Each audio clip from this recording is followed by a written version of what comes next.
Hey everyone, welcome back to the channel. For those of you that are new here, my name is Tremayne, and I'm coming to you from the sewing room with some new shenanigans.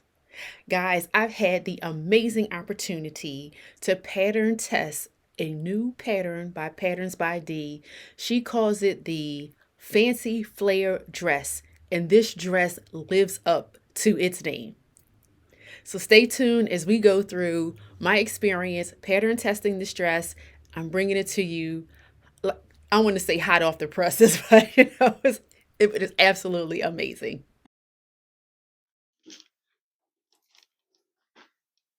Guys, I just finished pattern testing and completing this lovely pattern by Patterns by D.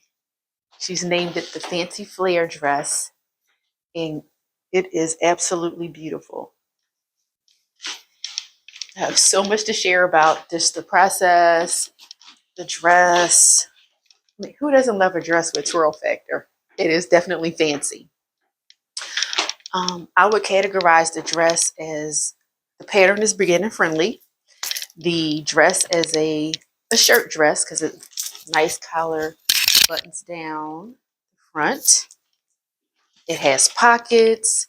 It comes with these extra side panels that you can put in to give it the extra fullness and the twirl. I said, who does not love the twirl factor? You can tell I absolutely love this dress. The fabric that I chose was a rayon cotton twill in this leopard print. And the leopard print is actually black, like a mauve color, and it has blue in it as well. So I have some options with the accessories that I choose to wear. Today I just wore black and white and some silver and black and white with it. Um, she Dee gives lovely instructions. She has a tutorial for it. And I think that you would be absolutely happy to do it. It is, I would say, intermediate beginner, only because it's just some of the details that she has in it. But definitely something that would be comfortable and easy breezy for anyone to wear.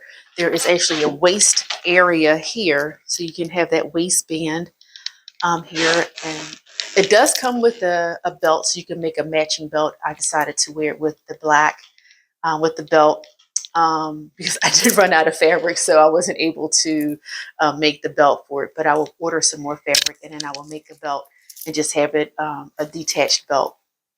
Her pattern does call for, if you want to, the belt can be attached, so it will always be there. But I like that it has that waist in there so that you can cinch it in and give you that nice shaping there. So it's a wonderful pattern.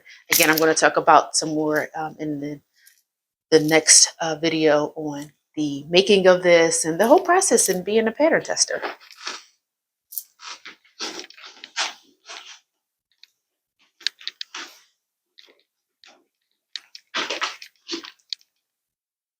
Um, hey, if you are enjoying the content, please like, share, and subscribe to the channel because you do not want to miss what's coming up next in the sewing cave.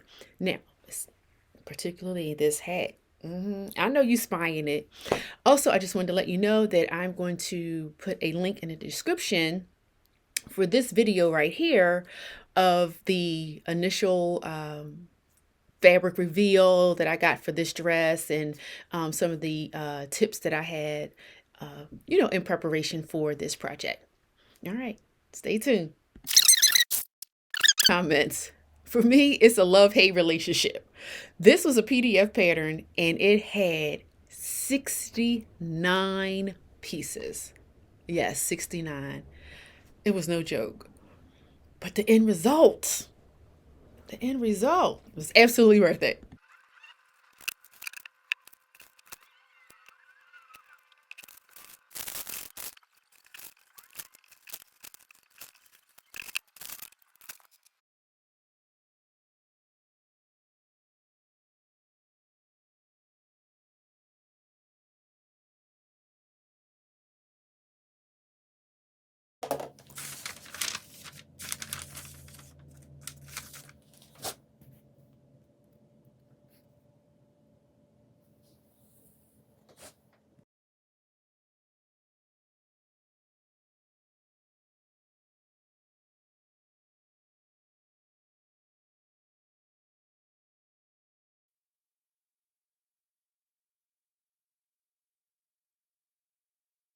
Now for the fun part. I made a bodice. I made a muslin of the bodice because I wanted to make sure I didn't have any fit issues. Because I said that I was going to test a certain size, the size 16, based on my measurements. So I cut the 16 out and I made a muslin. And right here, you can see me trying it on, seeing if I had any fit adjustments that I needed to make. And the pattern called for half-inch seam allowances, and I ended up having to do 1 inch seam allowances on the side. So other than that, there were really no major issues in terms of fit with the bodice.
When the gathering is where you want it to be, I usually finish mine off with, still hold the tails.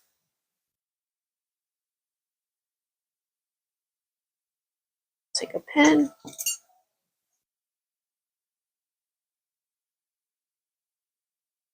That's a seam.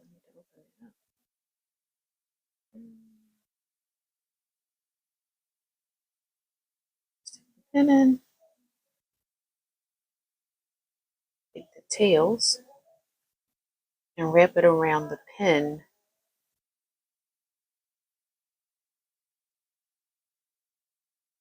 Do a figure 8.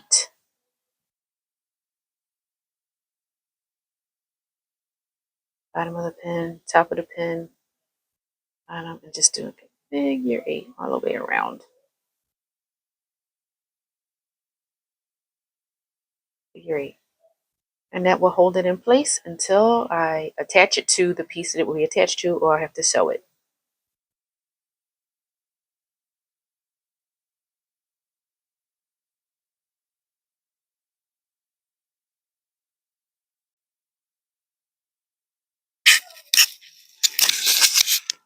All right, the gathering is done. I've attached it to the waistband. Yeah, pretty good. That's a lot of gathering. I'm going to press it and then clip all the threads off. And when I press it, I will just press between the seam allowance and the end because I don't want to flatten out my gathers. So I'll just press in this space here all the way around. Up next, we have the fit check, the putting on the sewing the buttonholes. And I did have a explain how I use a fray check and where I use it and just testing that before I actually put that on my garments. I have a little clip of that one. And then the swirl test. Yes.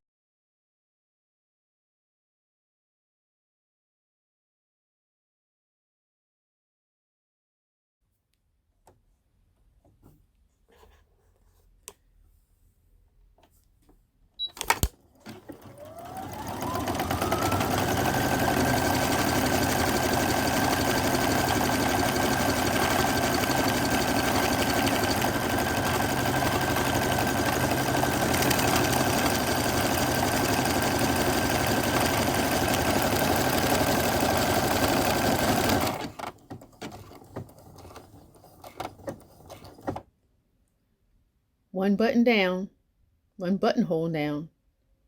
12 more to go.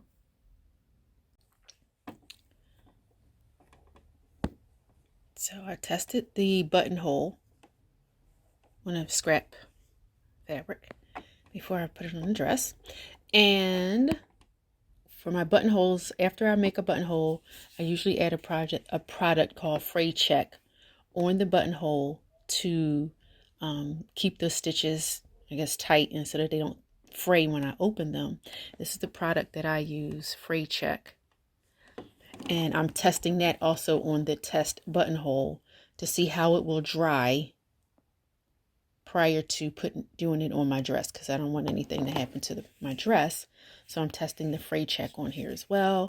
I put some on the buttonhole and I'm going to allow it to dry and we'll see what it looks like. And then once I know what it looks like, then I'll determine whether or not I will be using the Fray Check on the buttonhole.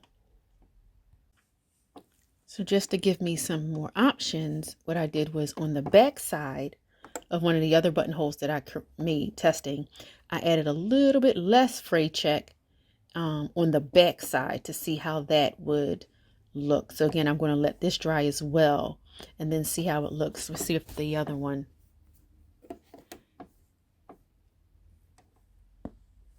I think here's the first one I did. So I think I got a little bit too happy with the Fray Check anyway. And then this is the one where I just added it to the back. So I'm going to look at that again once they dry and then determine.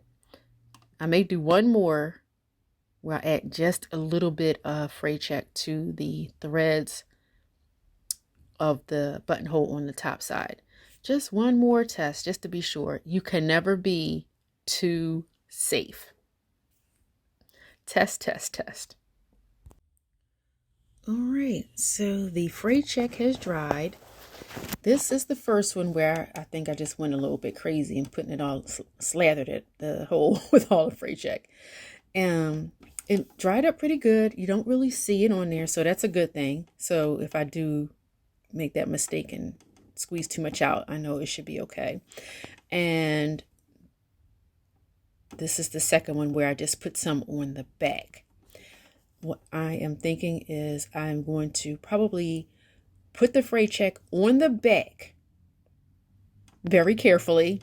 And then on the front, I'll just kind of make sure I'm very, very careful and just put it in the middle here, which is really where it goes so that when you open up this buttonhole, that part doesn't fray. So I'll be really careful in my putting it there and just a little bit like tap, tap, tap, tap, tap around on the actual threads. So as long as I'm careful, it should be okay. But again, test. If you're not sure, test. If you want to see how it's going to react on your fabric, test. Test, test, test.